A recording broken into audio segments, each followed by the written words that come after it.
Buenas tardes a todas, a todos. Bienvenidos a esta casa municipal para compartir esta tarde la disertación del doctor Eugenio Raúl Zaffaroni.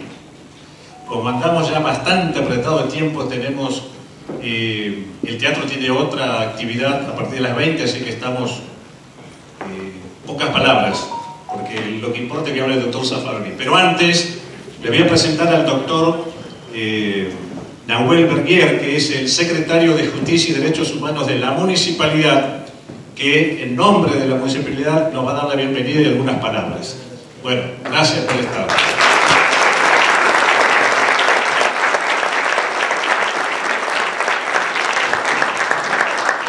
Gracias, Mario. Muy breve, acá con la doctora Jessica Brigandi, también de las Casas de Justicia del municipio. Está presente también Ismael Castro, el subsecretario de Justicia. Y bueno, hay muchísimos distinguidos colegas, fiscales, funcionarias y funcionarios del municipio de distintas áreas, colegas de otros colegios de abogados también. Voy a ser muy breve porque claramente no me vinieron a escuchar a mí, a Eduardo tampoco, le vamos a dar la palabra, pero tampoco. Pero básicamente desde el municipio saludarte, Raúl, agradecerte la presencia. Esta semana hubo un montón de actividades, hubo una reunión muy importante con el secretario de Derechos Humanos de la Nación y familiares y víctimas de ex detenidos desaparecidos de nuestro distrito que estuvieron reunidos acá en el Salón Latino. Hubo un encuentro de juventudes muy lindo en la Plaza San Martín. Hubo un homenaje muy importante en toda la zona del cementerio municipal, hoy recuperada, donde hubo también entierro de cuerpos de detenidos desaparecidos, que con un trabajo muy importante de los organismos pudieron recuperarse sus identidades.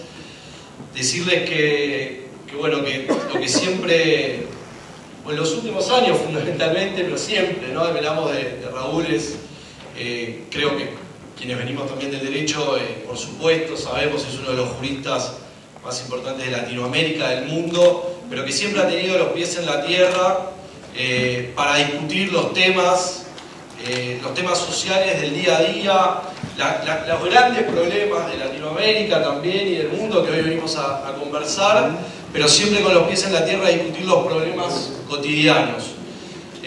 Nosotros, desde que asumimos y por supuesto con las preocupaciones que siempre nos pide la intendenta que tengamos, de tener los pies en la tierra y permanentemente sabiendo las dificultades sociales que se viven, los problemas de violencia en los territorios y poder abordarlos con las complejidades, ¿sí?, para comprender esos problemas y poder intervenir, ¿no?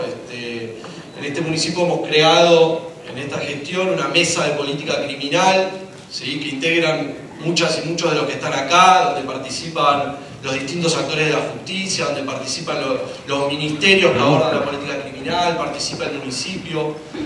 Estamos llevando adelante programas como el Comunidad Moreno, que trabajamos con jóvenes en conflicto con la ley penal, junto con la Defensoría Pública, el municipio, las fiscalías, las distintas secretarías del municipio, ¿no?, la Secretaría de Desarrollo Comunitario, la Secretaría de Justicia, la Secretaría de Seguridad. Estamos trabajando, por supuesto, en una fuerte intervención acá con Ana, que permanentemente articulamos entre Moreno y General Rodríguez, de también fortalecer, con una mirada democrática de seguridad ciudadana, pero también fortalecer la logística de las fuerzas de seguridad. A veces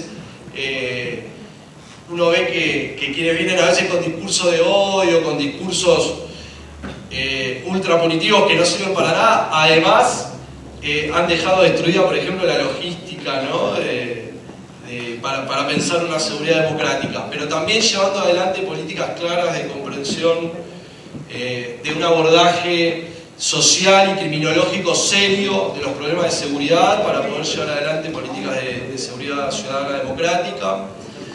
La verdad que en eso agradecerles y aprovechar esta instancia que hoy está Raúl, al Colegio de Abogados también y de abogados y abogadas, también, porque permanentemente estamos articulando, pero al conjunto de los distintos actores. Están también acá presentes concejalas, concejales, la presidenta del consejo escolar. Hacemos un trabajo enorme con la comunidad educativa,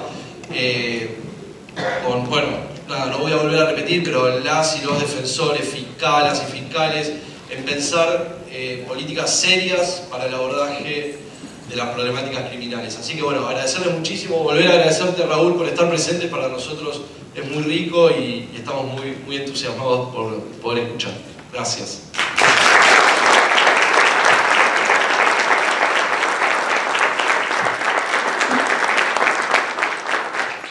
Bueno, gracias, Nahuel. Desde ambas entidades, la Intendencia y el Colegio de Abogados, queremos agradecer a todos los presentes y especialmente al doctor Jorge Frega, presidente del Colegio de Abogados de Morón,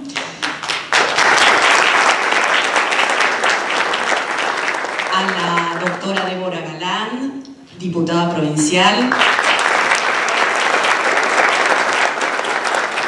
a la doctora Ana Motino, concejal electa de la Intendencia de General Rodríguez, al secretario de Seguridad del municipio de Moreno, el doctor Juan Manuel Ciucio, al defensor general, el doctor Gustavo Linde, al fiscal, el doctor Emiliano Buscaglia, al vicepresidente del Colegio de Magistrados del Departamento Judicial de Moreno, General Rodríguez, el fiscal Federico Soñora,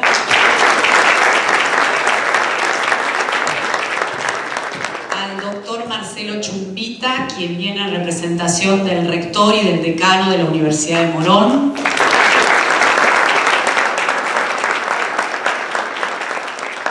además miembros del Poder Judicial, colegas y amigos. También quería destacar que la Universidad de Morón ha declarado esta actividad de interés académico. Me gustaría leer dicha resolución. Artículo 1. Declarar de interés académico de esta escuela superior la charla cuya descripción obra en el visto de la presente en razón de la temática abordada y la calidad del disertante, doctor honoris causa de esta universidad, el doctor Raúl Zaffaroni.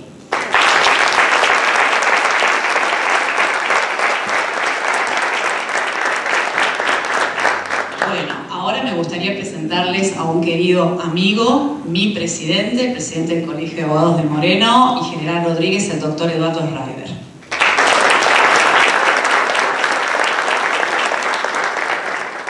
Muchas gracias, Eloísa. Muchas gracias, Raúl, por acompañarnos. Realmente es un honor que estemos acá con Raúl, aprendiendo, siempre aprendiendo, escuchándote.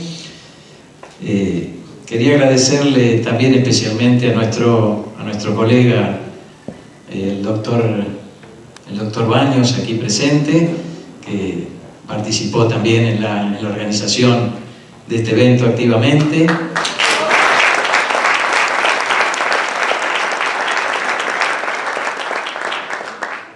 Al Instituto de Derechos Humanos del Colegio, dirigido por el doctor Fabián Merino.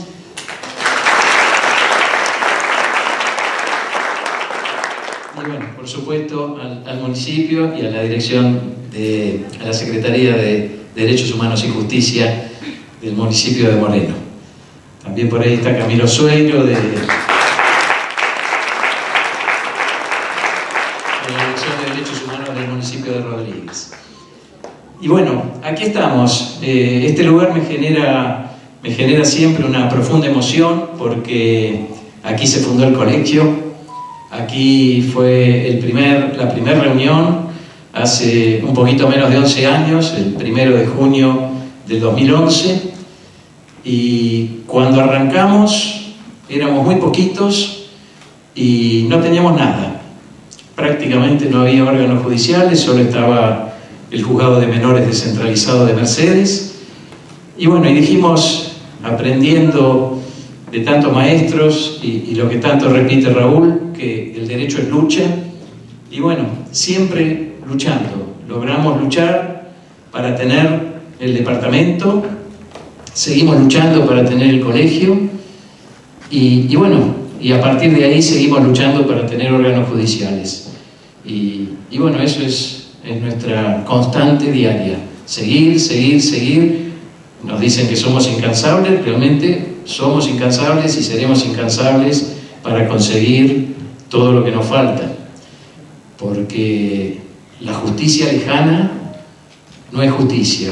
No podemos seguir todavía dependiendo de otras jurisdicciones distantes, de otras jurisdicciones con otra idiosincrasia, con cámaras de apelaciones situadas en un departamento judicial no del conurbano, con problemáticas diferentes a las nuestras. Y bueno, vamos a seguir con toda esta pelea en forma permanente, porque aprendimos esto, que el derecho es lucha y como tal seguimos luchando. El derecho debe consagrarse, tenerlo con órganos judiciales que lo apliquen, y esos órganos judiciales que lo apliquen tienen que estar al lado nuestro. Por eso es que vamos a seguir peleando y consolidando nuestro departamento como forma permanente de alcanzar la vigencia de los derechos humanos. Muchas gracias.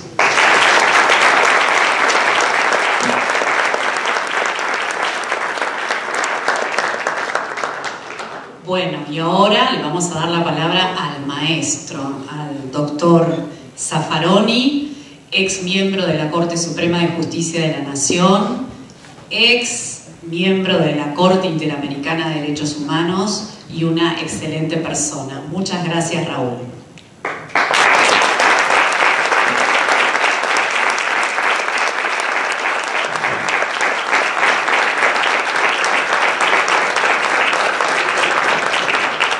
Bueno, queridas amigas, amigos, compañeras, compañeros, es para mí una gratísima oportunidad la que me brindan hoy, que les agradezco de venir aquí, y agradezco la invitación del colegio y de la intendencia para reflexionar un poco, conversar un poco, charlar, platicar, como dicen los mexicanos, sobre cuestiones de derechos humanos, y hacerlo en estas fechas que nos resultan tan sensibles a los argentinos.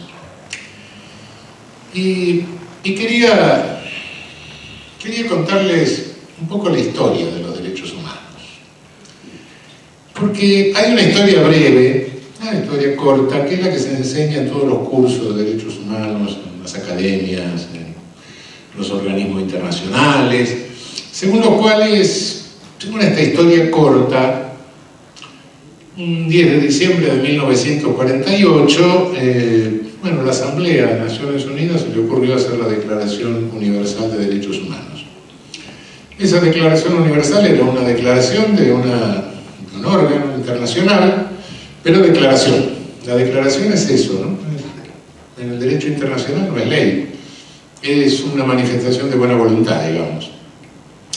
Y esa manifestación de buena voluntad tardó más de 30 años en convertirse en los dos tratados multilaterales, el de derechos políticos, civiles y políticos, y el de derechos económicos, sociales y culturales, que recién a fines, la segunda parte de la década del 70, entraron en vigencia. Con eso se constituye el sistema mundial de control político de derechos humanos, en tanto se fueron constituyendo paralelamente órganos jurisdiccionales, ¿no? Primero el europeo, en los años 50, después el nuestro, el americano, a fines de los 80, y finalmente el africano. Esta es una historia así, una historia que siempre se cuenta, se puede enriquecer más, explicar qué son los tribunales, explicar que el control de Naciones Unidas es un control político, no es jurisdiccional, los jurisdiccionales son de las 3 regiones a que me referí, pero esta historia cuando uno la cuenta, siempre hay alguien, sobre todo si son jóvenes y no están suficientemente domesticados, que preguntan y dicen, bueno, pero todo esto, el derecho internacional se hizo cargo de esto. ¿Hasta entonces qué pasaba? Hasta entonces el derecho internacional se ocupaba de las relaciones entre estados. Las relaciones de los estados con sus habitantes eran extrañas al derecho internacional, o por decirlo más brutalmente, cada estado se reservaba el derecho de matar a sus habitantes cuando le diera la gana. Pero, entonces, ¿cómo? Si en todo el mundo el homicidio es delito, y lo fue delito siempre, claro, ¿por qué no se les había ocurrido una protección mundial por parte del derecho internacional?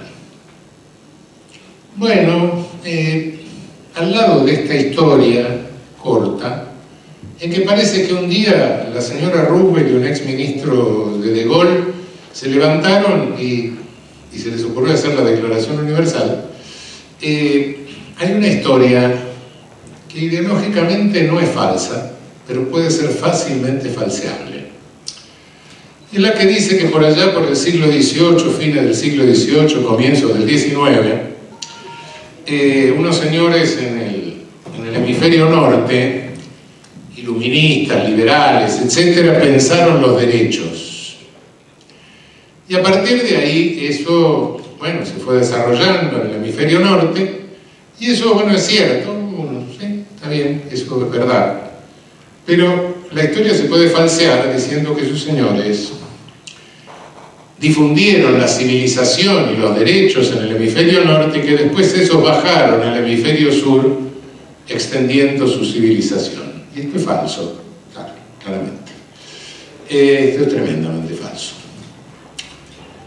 Hay una historia ideológica, que en la medida en que me expliquen lo que dijeron los filósofos y pensadores del hemisferio norte, es cierta. Pero pretender que gracias a eso bajó al sur la civilización, ahí se falsea la historia. Y hay una historia real de los derechos humanos. Y esa es la que creo que tenemos que repensar nosotros. Tenemos que meditar mucho acerca de esa historia y fundamentalmente reconstruirla. Y reconstruirla desde el sur en cada uno de nuestros países. No pudo pensarse de ninguna manera en una protección mundial de los derechos humanos, en una protección mundial del ser humano, en una especie de ciudadanía planetaria o simiente o semillita de ciudadanía planetaria, mientras no hubo mundo. Y el mundo no es el planeta, bueno, no sé si surge en tiempos cósmicos. El mundo tampoco apareció desde el momento en que a nosotros se nos ocurrió desarrollar la mano, ya dejar de agarrar con la mandíbula y se nos agrandó el cráneo. No, el mundo es el mundo que puede regular el derecho, que es el de relaciones interpersonales y de relaciones interpersonales mundiales. Ese es el momento en que se puede hablar de la idea, o a alguien se le puede ocurrir la idea de una protección mundial. Y cuando surgió este mundo de reales o posibles relaciones mundiales, y recién cuando todos los seres humanos tuvieron idea de la existencia de los otros en el planeta. Y esto tiene una fecha. Esto es fines del siglo XV. Es cuando un posible judío perseguido por la Inquisición, Colón, llega al Caribe. Y cuando Vasco da Gama da la vuelta por el sur de África y llega a la India. Es decir, cuando los de un lado y del otro del Atlántico supieron respectivamente de sus existencias y cuando se conoció mejor el África subsahariana. Ahí empieza el mundo. El mundo de las relaciones humanas, que es lo único que puede regular el derecho, el otro no lo puede regular. Y recién ahí se pudo pensar en una protección de carácter mundial. Y el mundo nació con un terrible genocidio, que fue el de la colonización. Los millones de vidas que costó eso no se sabe exactamente. 50 millones, 60 millones. No todo por explotación, sino también por contaminación, ahora que estamos tan al tanto de estas cosas. Los europeos habían tenido relaciones con animales que no existían en nuestro continente. Eso les transmitieron epizotías, eso les generó anticuerpos y trajeron esas infecciones aquí, donde nuestros originarios no los tenían. Y trajeron de todo. Y además de eso, sometieron a la población a condiciones de servidumbre, se dice, aunque está más cerca de la esclavitud. La servidumbre europea, tanto el vasallo como el señor tenían obligaciones recíprocas, acá no. Acá esas obligaciones recíprocas no existían del todo. Y cabe preguntarnos, bueno, pero ¿ahí nació la idea de los derechos humanos? Sí, ahí nació. Ahí nació cuando alguien, o algunos, pero fundamentalmente hay una persona que fue el primero en proclamarlos y reclamarlos. Y me refiero concretamente a Fray Bartolomé de las Casas, que se enfrentó a los teóricos en el famoso debate de Valladolid con un secundón absurdo, se enfrentó a la tesis oficial de que estaba legitimada la guerra contra los que violaban el derecho natural. El derecho natural, naturalmente, era la cultura del colonizador, por supuesto. Fray Bartolomé dijo, no, hay que respetarle su propiedad, hay que devolverle sus bienes, hay que devolverle lo que le robaron, incluso aquel que ha pagado servicios con lo robado a los indios tiene que devolverlo, hay que devolverle sus templos, hay que respetarle su religión, hay que respetarle su cosmovisión. Eran los derechos humanos. Ahí sí surgió la idea, concretamente. Y este fenómeno del colonialismo originario, ¿por qué? ¿Qué es lo que pasó? ¿Y por qué nos colonizó Iberia, fundamentalmente? Y no nos colonizaron los noruegos, estamos más cerca una vez. El colonialismo es la ocupación policial de un territorio extranjero y el sometimiento de su población. Y para llevar a cabo una empresa de esa naturaleza, una sociedad necesita una estructura colonizadora, necesita el poder que le da una estructura análoga a un ejército, una sociedad altamente jerarquizada. Iberia la tenía. Había llevado 8 siglos de guerra contra los moros, 8 siglos de guerra de ocupación contra el al-andaluz. Incluso el sistema de encomiendas se aplicó contra los del sur de España en la época de la llamada Reconquista. La historiografía española del siglo XIX hace de todo esto una cosa heroica, pero en definitiva fue la ocupación colonial del propio territorio, y los del sur de España eran unos islámicos cristianizados a garrotazos. Que por otra parte fueron los que llevaron adelante la empresa colonizadora. Nos colonizaron los del sur de España, nos colonizaron los marginados españoles. Esos reconquistados y cristianizados a garrotazos. Si ustedes observan todavía cómo la música o la musicalidad del castellano del Caribe, se van a dar cuenta de que estoy hablando en serio. Es la prueba, es la verificación de esto. Después vinieron marqueses, condes, etcétera, como virreyes, pero el núcleo central era una resubjetivización de aquellos marginados de España que se constituían en los estratos altos de la sociedad colonizada. Y bien,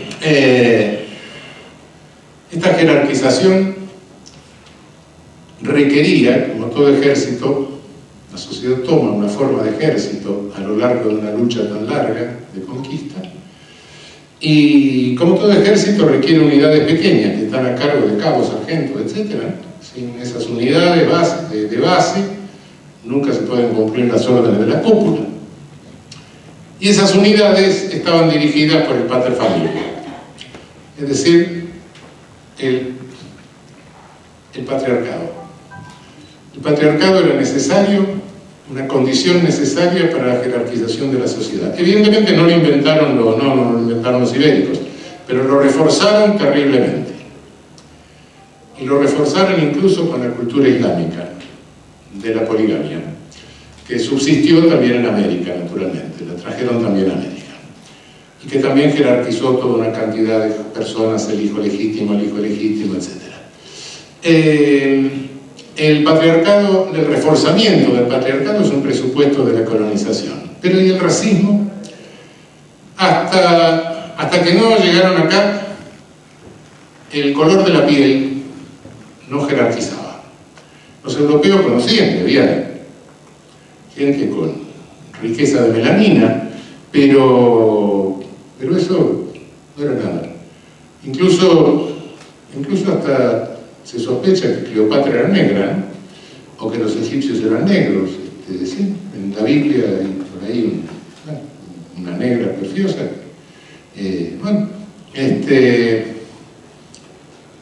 La melanina empieza a ser una jerarquización social recién cuando es necesario ordenar al personal de estos campos de trabajo forzado inmensos que eran las colonias. Y entonces, naturalmente, estaban arriba los colonizadores, un poco más abajo los hijos de los colonizadores, y más abajo los mulatos, los mestizos, los indios y los negros. Este fue el colonialismo originario, por supuesto. Colonialismo que, por otra parte, también se compartió con algunas andanzas de los ingleses por el norte, y también de ingleses y holandeses por Asia, Indonesia, etc.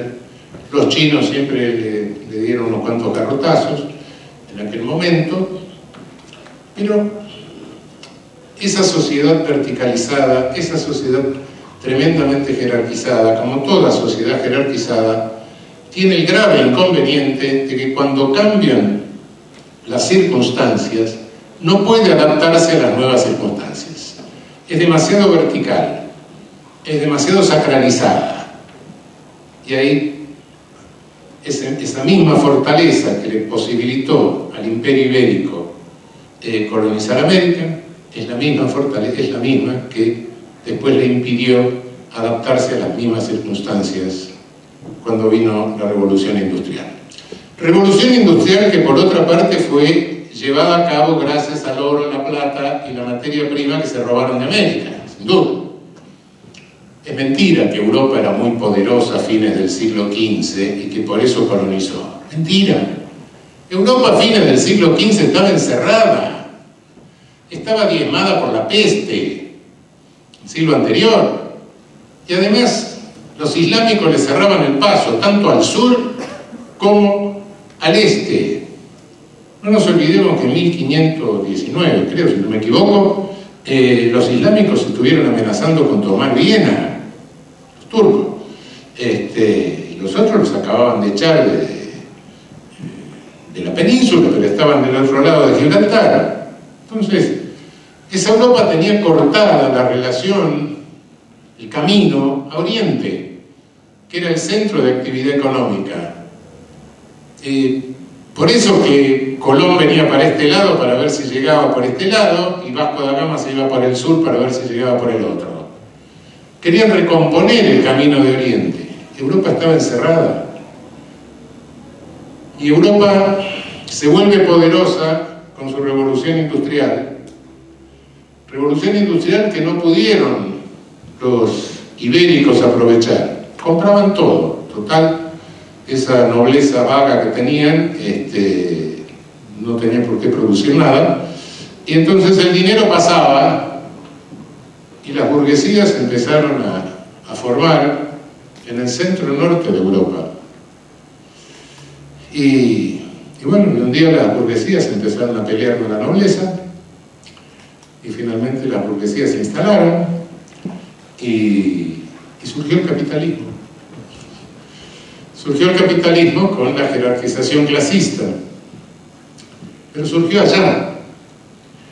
Y ese fue el momento de nuestras independencias, y es el momento en que la etapa colonial originaria termina y viene la etapa neocolonial, con sus propios crímenes. La etapa neocolonial entre nosotros, bueno, no voy a contar la historia porque la conocemos todos,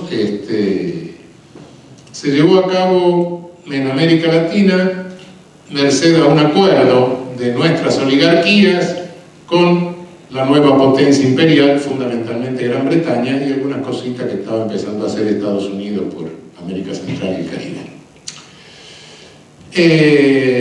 Me refiero desde el patriciado peruano, la República Bella brasileña, el porfiriato mexicano, la oligarquía vacuna nuestra, en fin, todo eso se reproduce a lo largo de toda América, entran en combinación.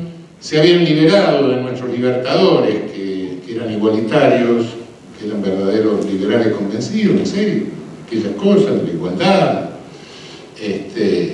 Algunos lo matan, Sucre, por ejemplo, Monteagudo. A Bolívar no tuvieron tiempo de matarlo, pero ya lo atentaron contra su vida, pero finalmente lo mató la tuberculosis un rato antes. San Martín, mucho más inteligente, dijo: yo me voy.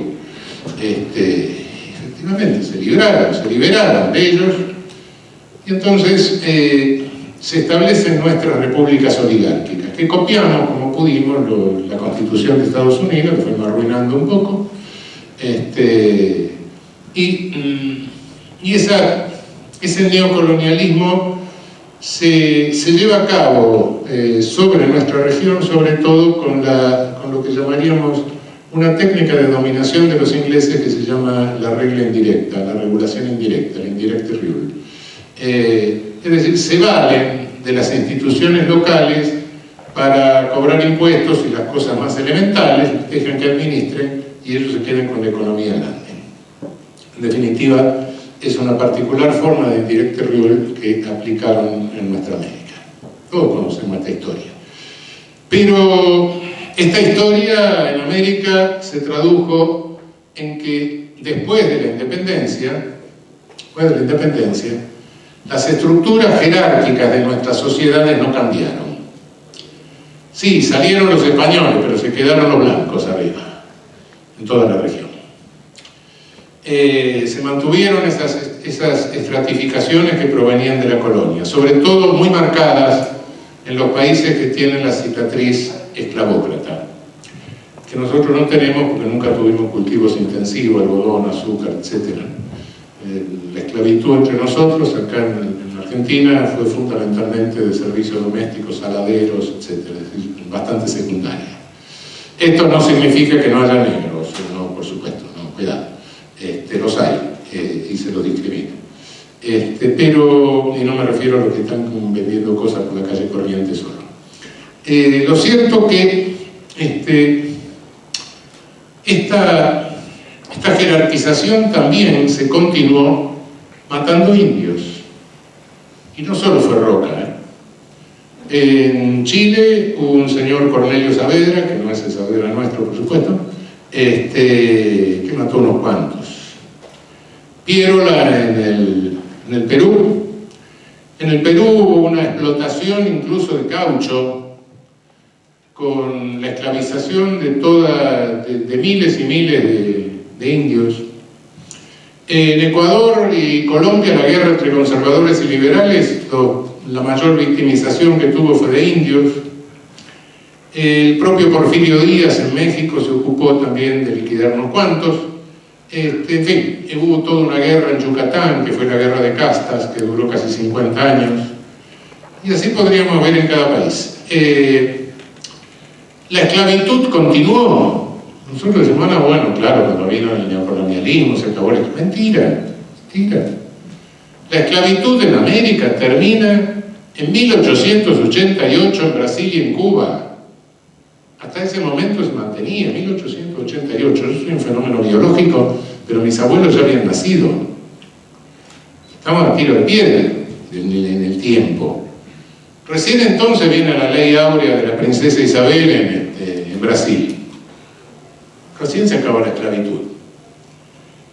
y genera otros problemas. No me voy a ocupar de esto porque es algo que hace a la historia brasileña.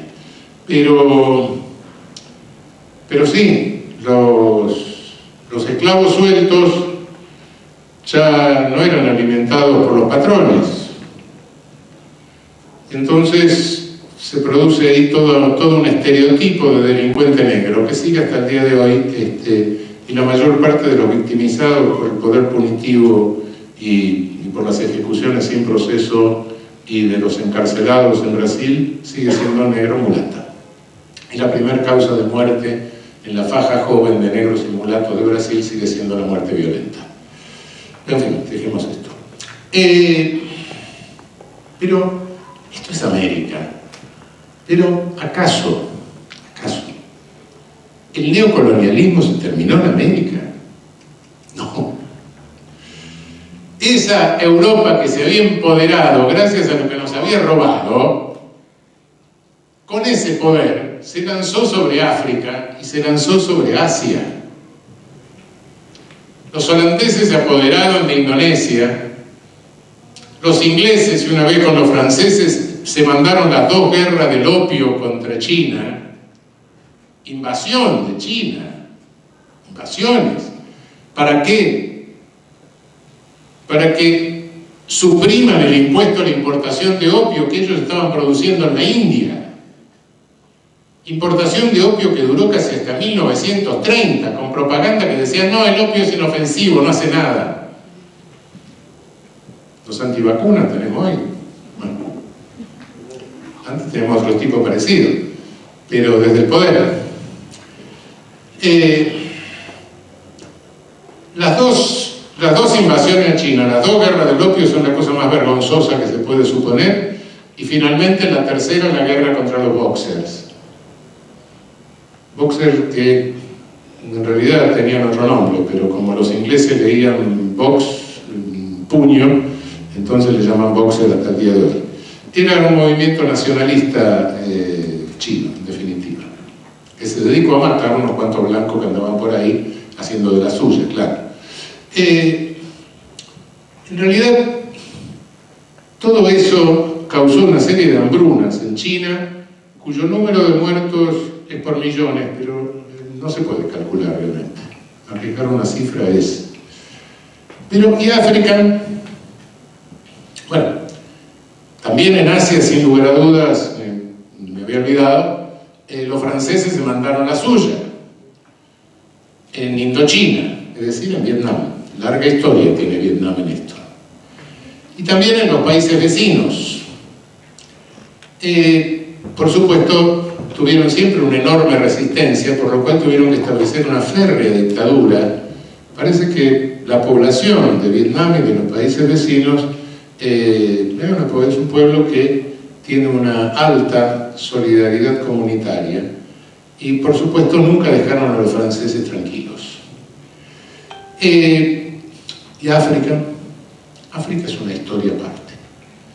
En África el descaro de Europa llega a un límite que es verdaderamente increíble. En 1885, convocado por el príncipe Bismarck, Otto von Bismarck, en Berlín, se reúnen las potencias europeas, abren un mapa en una mesa y se reparten África como una pizza, sin que haya ningún africano. Se la reparten. Inglaterra se queda con un corredor desde Egipto hasta Sudáfrica, Francia se queda con la parte occidental, Portugal se queda con un pedazo de un lado, Angola y otro pedazo del otro, España le toca un cachito por un costado, a Alemania le dan algo en Sudáfrica, Italia se queda con un pedazo que le dan ahí, y así se la repartimos. En la época de los nacionalcolonialismos, la población europea crecía, había población sobrante, y entonces empiezan a entusiasmar a la gente con el potencial en toda Europa. ¿Saben ustedes que en la celebración del centenario de la Revolución Francesa, los franceses montaron un zoológico humano al cual llevaron unos cuantos negros que repartían bananas y los hacían pelear entre ellos, simular que peleaban, iban todos los franceses a ver que eso era la barbarie, que ellos estaban, contra la cual ellos estaban luchando. Y no solo eso, hubo como 10 exposiciones de esta en toda Europa, e incluso algunas en Estados Unidos. Compraron a un pigmeo que lo mostraban. Y esto estamos fines del siglo XIX, y creo que la última se hizo en Estados Unidos desde 1920, hace 100 años. Este fue el neocolonialismo. Los ingleses se fueron apoderando de la India, de a poco, a través de una empresa, hasta que bueno, se le rebelaron los soldados. Jauretche habla de, pero bueno, creo que no es exacto lo que dice Jauretche, la calificación que hace Jauretche muchas veces, porque los soldados hindúes se le rebelaron a los ingleses y eso les causó un problemita. Los nuestros que califica Jauretche no se rebelan, son más serviles. Pero las hambrunas de la India, hambrunas que se producen mientras el gobierno colonial exporta cereales a Gran Bretaña, causaron 9 millones de muertos, el colonialismo inglés en la India, a los cuales hay que sumar otros 15 millones de muertos de peste bubónica, porque naturalmente, bueno, una cosa es la muerte por falta de alimentación y otra es la caída de las defensas por subalimentación que favorece la infección. En definitiva, si sumamos las dos cosas, tenemos aproximadamente 22 millones de muertos. Sigo contando cadáveres, ¿no? En este Congreso de Berlín de 1885 interviene un señor que era el rey de Bélgica. Bélgica, Italia y Alemania no habían participado en el colonialismo originario, se incorporan en el neocolonialismo.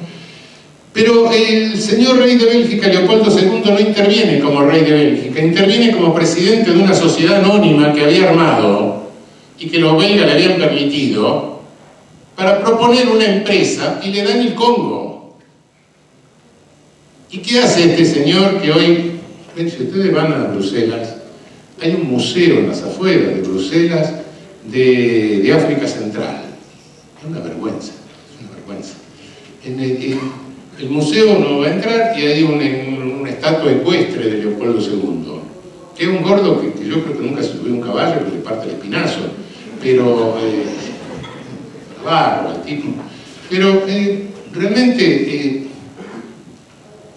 lo que hizo en el Congo fue explotar caucho. Se calcula que los números optimistas de victimización son 2,5 millones, los pesimistas llegan a 10 millones.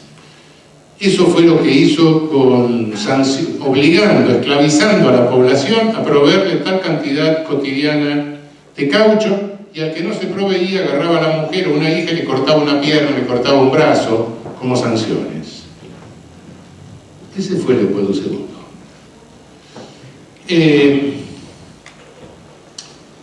Podríamos seguir. La construcción, los franceses construyeron un ferrocarril ya en 1920 aproximadamente, donde se murieron unas 100.000 personas de trabajo forzado, y algunas otras cosas. Pero voy a pasar porque si no la historia es... simultáneamente la colonización de Australia casi terminó con los originarios australianos.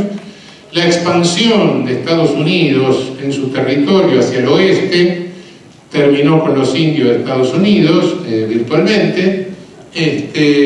La expansión rusa no fue menos cruel respecto de Siberia, etc., hasta llegar al mar de Japón. Y este neocolonialismo llega un momento dado en que las grandes potencias europeas dicen, no, vamos a hacer algo civilizado. Nosotros somos civilizados. ¿Y por qué? Porque en la batalla de Solferino, cuando Austria pierde el norte de Italia, quedan 40.000 sujetos heridos, amputados, y que se los deja morir en el campo de batalla. Pobres en melanina, claro. Entonces viene Dunant y la Cruz Roja. No, esto no lo podemos permitir. Claro, entre los pobres en melanina.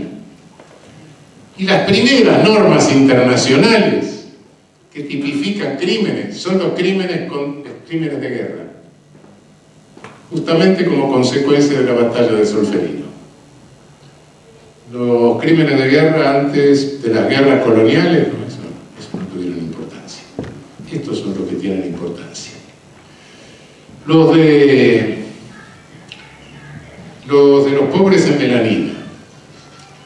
Y sí, porque aquellos ideólogos a los que se atribuye haber construido la idea de derechos tampoco se ocuparon de los pobres en melanina. No. Voltaire tenía esclavos, y los franceses defendieron la esclavitud en las Antillas. Y la Declaración del Hombre, de los derechos del hombre, del ciudadano, etc., sí, se aplicaba en Francia, pero no, a los haitianos no, y parece que a los negros haitianos no les causó ninguna gracia. Después se la cobraron, hasta el día de hoy se la siguen cobrando, no importa. Y la declaración norteamericana, y sí, no, todo muy bien, pero la esclavitud termina con la guerra de secesión recién, ¿no? En fin, ¿qué pasa finalmente con este neocolonialismo? Un día la civilizada Europa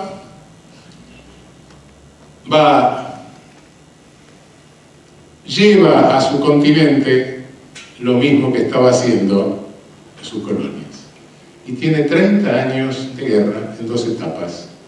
La de 1914 a 1918 y la de 1939 a 1945. La primera etapa le destruye Europa directamente, porque los imperios centrales se caen un segundo antes de que se caigan los otros. Nadie sabía muy bien quién había ganado la guerra finalmente. Calcularon que iba a ser un enfrentamiento de unos meses, como la guerra franco-prusiana, que duró 4 años, pelota toda la economía de todos los países.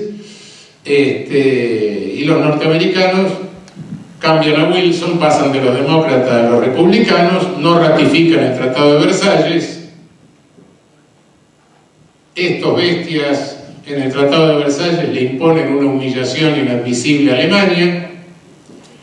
Viene el centro de actividad económica, se desplaza a Estados Unidos.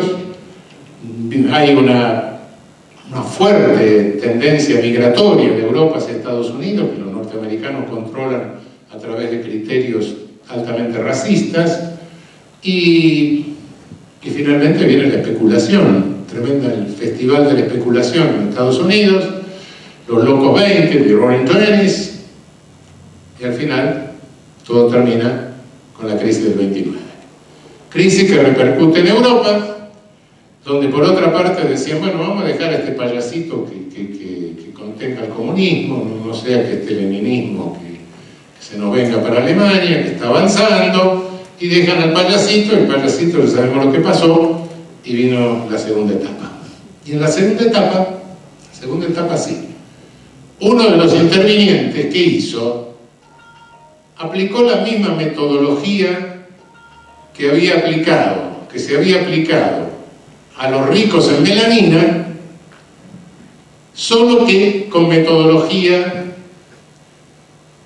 de producción fordista industrial, lo cual lo hace bastante más tenebroso, pero en definitiva era lo mismo. Y bueno, la historia de la Segunda Guerra todos la conocemos, el final de la guerra también, Y ahí viene el mundo bipolar. Un mundo bipolar que nace de una manera muy particular. Por un lado hay un momento de reflexión, hay un cierto momento de racionalismo, los discursos del presidente Roosevelt, las 4 libertades fundamentales, la Organización Internacional del Trabajo con sus famosas declaraciones, pero el mundo bipolar nace con algo de irracional. Primero, la guerra se cierra con las bombas de Hiroshima y Nagasaki, la segunda de las cuales por lo menos fue absolutamente inútil. Por otro lado, el presidente Truman, que no era un filósofo justamente, hace un discurso donde dice que le agradece a Dios, un Dios muy particular, que le agradece a Dios que el arma atómica haya caído en manos de ellos y no de los otros, lo cual hasta ahí, y agrega que le ruega a Dios que lo ilumine para utilizarla conforme a sus designios. Muchachos, la energía nuclear es la energía creadora, ¿no? Y la desintegración del átomo es una especie de regresión, ¿no? Es muy raro que alguien le ruegue a su Dios que le enseñe a usar la energía contraria a la fuerza creadora. Pero no termina ahí la locura, sino que pasa otra. El día antes de la Declaración Universal, el 9 de diciembre de 1948, se aprueba la Convención Internacional contra el Genocidio. Y al momento de aprobarla, se borran las últimas palabras del proyecto de Lemkin, que hablaba de grupos políticos y de otra naturaleza, por presión del estalinismo. Es decir, tenemos por un lado un mundo capitalista que le ruega a su Dios que le enseñe cómo destruir, ¿no? ¿Cuáles son los designios de destrucción que tiene el creador, ¿no? Y por otro lado tenemos un socialismo que dice, no, yo me reservo el derecho de hacer pelota a los grupos políticos. Y bueno, ahí viene el mundo bipolar. Un mundo bipolar en el cual los ingleses se dan cuenta de que no pueden seguir con el colonialismo propio de la etapa neocolonial, y entonces se van sin dejar de hacer algunas barbaridades antes de irse, como dejar todo el problema de Israel con Palestina, que en realidad lo crearon ellos. Cuando uno ve la distribución geográfica, dice esto, ¿para qué lo hicieron? Porque nunca se pueden poner de acuerdo, y más o menos. Es un desastre que dejaron ellos, cuyas consecuencias se pagan hasta hoy, con dolor de todos. En otros lados hicieron algunas otras barbaridades, unos 200, 300 mil muertos en África, etc. Pero en general dijeron, no, bueno, esto vamos a dejarlo porque así no funciona. Los franceses no, los franceses dijeron, no, nosotros vamos a seguir adelante. Siguieron adelante con Indochina, lo hicieron pelota. Gastaron en Indochina más de lo que el plan Marshall le había dado, por conservar un colonialismo que ya no podían sostener. Y no contentos con eso, apenas salen de Indochina y dicen, no, vamos a conservar Argelia. Y viene la guerra de Argelia. Y ahí inventan los franceses algo que nos llega a nosotros, la idea de seguridad nacional. Una grosería. Los franceses en la Segunda Guerra Mundial hicieron un papelón, porque tenían su famosa línea Maginot. La línea Maginot, que era inexpugnable. Los alemanes pasaron por encima en 3 días. Entonces, como perdieron en la Segunda Guerra, les resultaba fácil alucinar que estaban viviendo la tercera, y que en esa eran héroes. Pero claro, no luchaban contra ejércitos regulares, decían ellos. No, porque estaban luchando contra pueblos que peleaban por su independencia. Y se desconcertaban, porque les daban palos por todos lados. Entonces, si ellos violan derechos humanos, nosotros también podemos violar las reglas de la guerra. No tenemos que atenernos a la regla de la guerra porque esta no es una guerra de caballeros. Yo me pregunto si la Segunda Guerra Mundial, con gases, con esas montañas, esa fotografía de montañas de brazos y piernas amputados, era una guerra de caballeros. Pero bueno, no importa. Y así hicieron las atrocidades que hicieron en Argelia y exportaron la ideología de seguridad nacional. Ideología, va a ser una forma de decir. Es una mezcla rara de argumentos. Quizá el que mejor lo haya racionalizado fue Carl Schmitt, el ideólogo del régimen nazi, el Kronjurist del régimen nazi, en una conferencia que dio posteriormente en España, defendiendo a Raúl Salam, en defensa de Raúl Salam, es decir, del terrorista de derecha argelino. Bien, tuvieron que salir de Argelia. ¿Y por qué tuvieron que salir? Y porque se iba al diablo la economía francesa.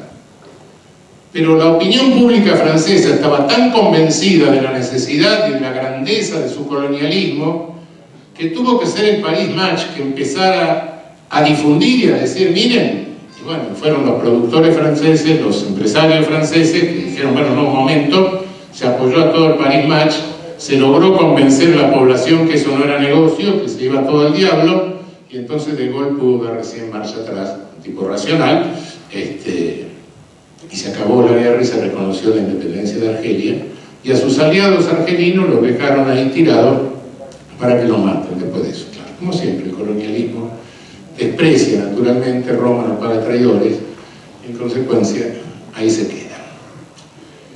Inmediatamente que salen los franceses de Vietnam, Indochina, ¿quién entra? Los norteamericanos, y todos sabemos la historia. Bueno, ese es el mundo polarizado, y esa doctrina de seguridad nacional pasa a América, y ya sabemos lo que pasó entre nosotros.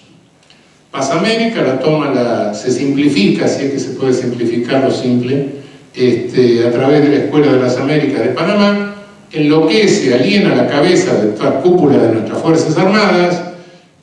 Nuestras Fuerzas Armadas se convierten en ejército de ocupación de nuestros propios países, una especie de Vichy que funciona de una manera rara, y tenemos la guerra centroamericana y los desastres que hemos sufrido en América del Sur.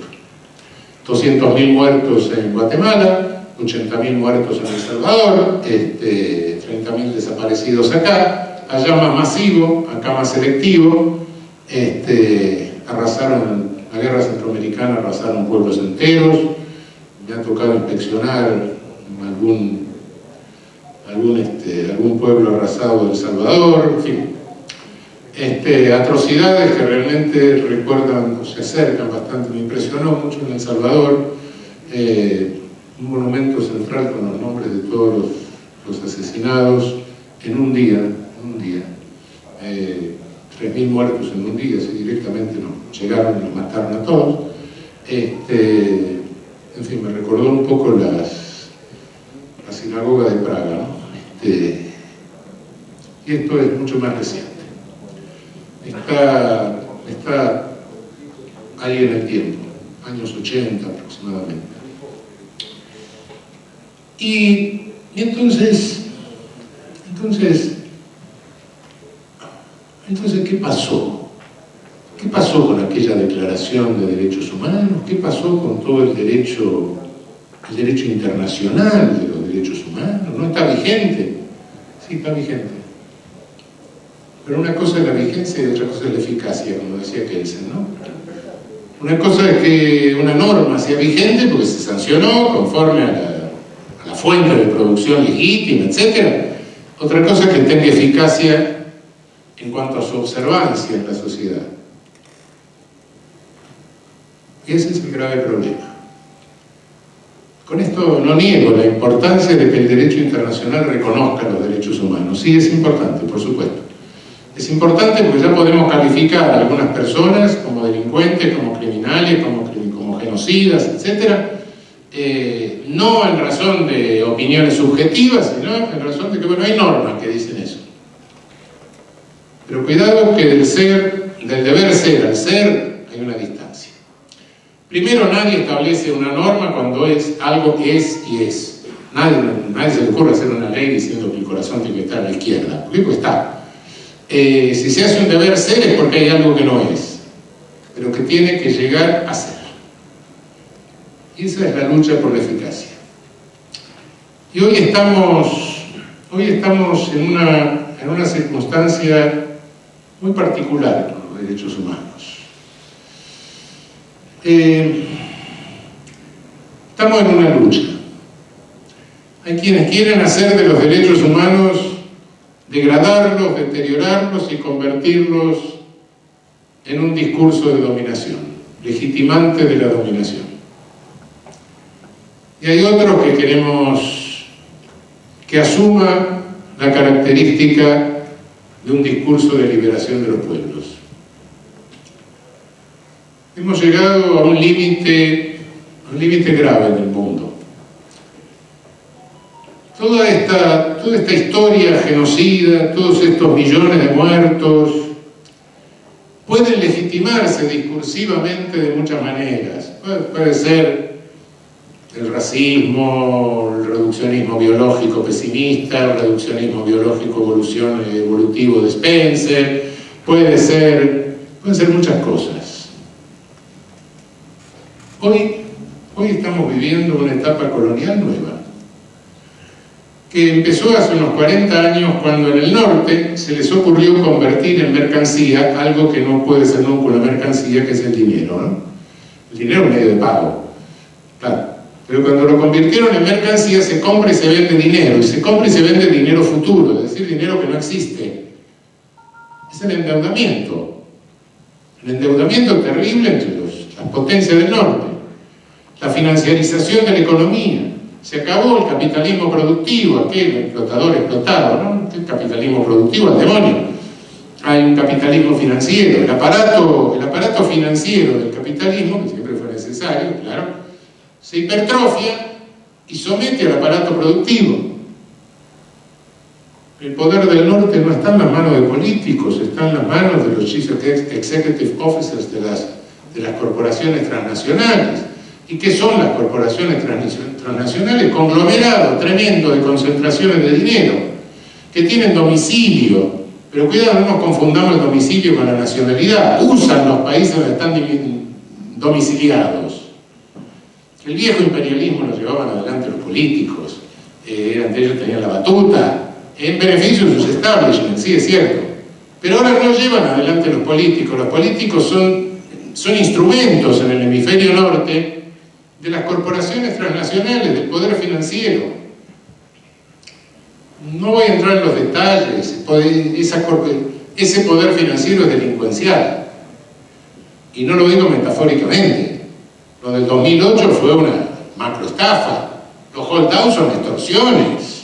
La explotación de trabajo esclavo a distancia contra la cual se jugaba el loco Trump. Eso es delito. Bueno, y no digo la financiación de golpe de Estado y otras cosas, pero con eso no más. Y sí, se vale de los agentes locales, se vale de los partidos políticos auténticos que hay en nuestras regiones, que son los medios monopólicos de comunicación que representan ese papel. Se vale de muchas cosas y a través de eso endeuda. Pero no solo endeuda al sur, se endeuda al norte. Estados Unidos tiene 2,5% una deuda equivalente a 2,5% de su producto, de su PBI, que no lo va a pagar nunca nadie. Es imposible pagar eso. Para pagar eso sería necesario incrementar la producción de una forma tal que se acaba la habitabilidad humana del planeta, agota los recursos planetarios. No se va a pagar nunca. El mundo está lleno de papeles, y les decía conglomerados de dinero, pero ¿qué es el dinero? No, son los dólares. Muchachos, los dólares verdes no existen. Existe un 7% de ellos que es el encaje bancario, el resto, como cada uno va, le presta al banco, lo lleva al banco, le presta al banco, lo lleva al banco, lo que queda es un 6-7% de billetes verdes, el resto son números.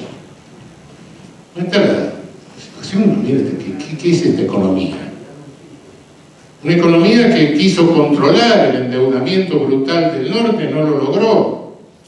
Quiso aumentar la producción, se le estancó, y en los últimos 2 años el Producto Bruto Mundial cayó. Y los coeficientes de Gini subieron, claro, lo que indican la injusta distribución de riqueza entre el más rico y el más pobre. Y América Latina tiene los coeficientes de Gini más altos del mundo. Más altos que África. África es más pobre, pero es menos desigual. Nosotros tenemos mayor polarización de riqueza.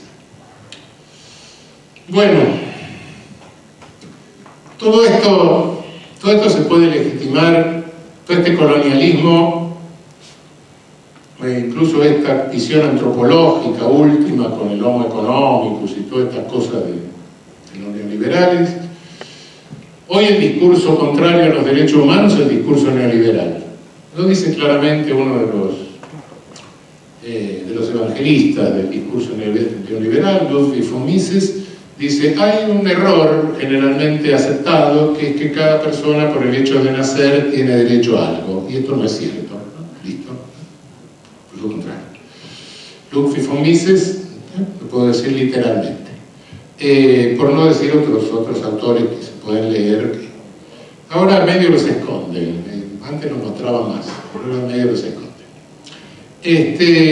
Sobre todo los de la escuela austríaca, porque eran más sinceros, eran más explícitos. Bien, pero el discurso realmente de legitimación de todo esto más elaborado, y con esto termino, fue el discurso de Hegel. Hegel era un tipo inteligente, claro, filósofo. Pero la filosofía de la historia de Hegel es la mayor glorificación y racionalización del colonialismo. Él dice, hay un espíritu, un Geist, un espíritu de la humanidad que nace en Grecia. ¿Por qué? Porque todo lo antes de Grecia lo ignoran, ¿no? Los chinos eran teocráticos, los árabes eran sensuales, los judíos estaban sometidos al poder absoluto, incluso hasta los latinos, dice, sí, se acercan pero no llegan a la fineza del espíritu del norte de Europa. Siempre todo defensor del colonialismo se coloca en la punta de una flecha, ¿no? Posición incómoda, por cierto, pero ahí se coloca. Y Hegel también, ¿no? Hegel estaba en la punta de la flecha. Ese Geist que avanza realmente, bueno, ¿qué pasa con los africanos? No, miren, los africanos no me hablen porque eso está en el umbral de la humanidad. ¿Y qué pasa con los indios de América? Bueno, se extinguieron. Miren, al contacto con el europeo, se extinguieron. Y de ahí arranca el tipo con este Geist, este espíritu, que más que espíritu es un espectro, porque a medida que va avanzando va dejando millones de muertos.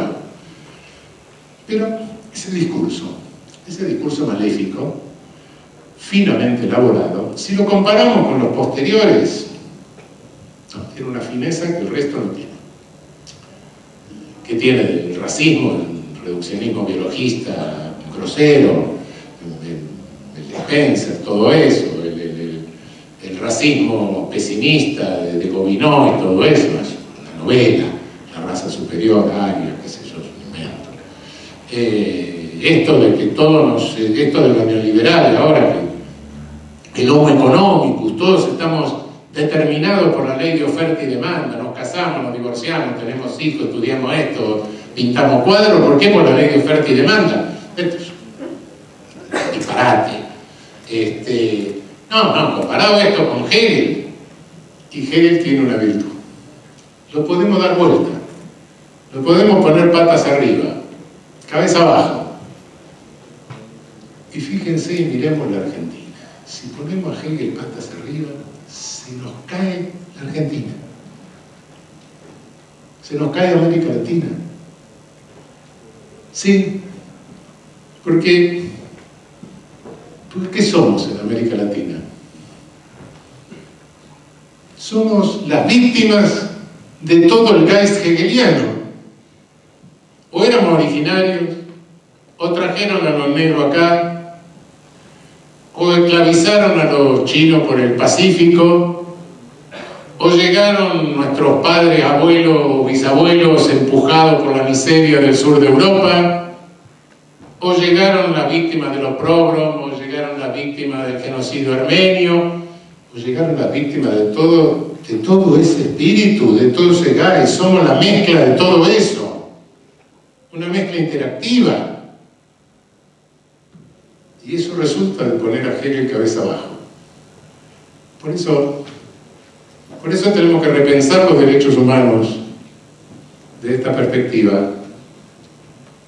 No es que un día el exministro de Gaulle y la señora Roosevelt terminaron de leer los libros que habían de los liberales y de los iluministas que habían dejado olvidado en la mesa de luz, y porque eran buena gente hicieron la declaración. No fue así. Esta es una historia falsa.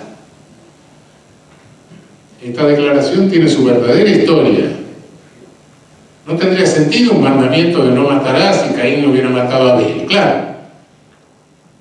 Bueno, tampoco tendría sentido una protección mundial de la persona humana si no se lo hubiese violado con semejantes atrocidades. Esta es la verdadera historia. Y esto es lo que nos tiene que hacer batir más a Hegel cabeza abajo y repensarlo desde nuestro sur. Él habló de un Geist del norte, de un espíritu del norte. Hay muchos espíritus del sur. Y en definitiva, hay un espíritu del sur. ¿Sí? Se puede hablar de un espíritu del sur. Del espíritu de todos los sufrientes. Y particularmente nosotros somos ricos en esos. Nuestra América es la mezcla de todas esas víctimas que interactuamos, que tenemos distintas experiencias culturales, distintas experiencias de victimización. No hay otra región en el mundo donde esto se produzca. Sí, hay otras regiones donde gente ha sufrido terriblemente, pero no con semejante mezcla de víctimas como las que tenemos nosotros. Esto no nos da ningún privilegio, pero quizá usando nuestras neuronas, que no las tenemos en número menor que los del norte, y parece que ellos últimamente no las están usando muy bien, quizá usando un poco mejor nuestras neuronas podamos enunciar y desarrollar una nueva práctica de derechos humanos conforme a nuestro espíritu del sur. Bueno, muchísimas gracias.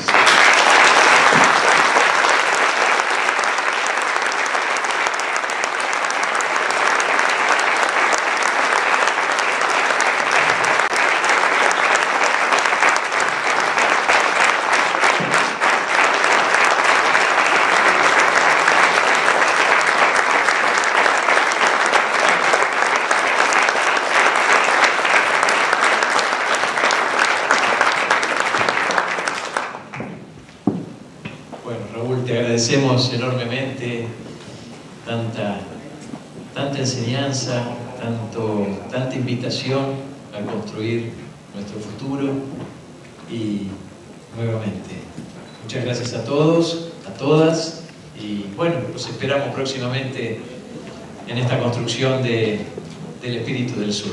Muchas gracias.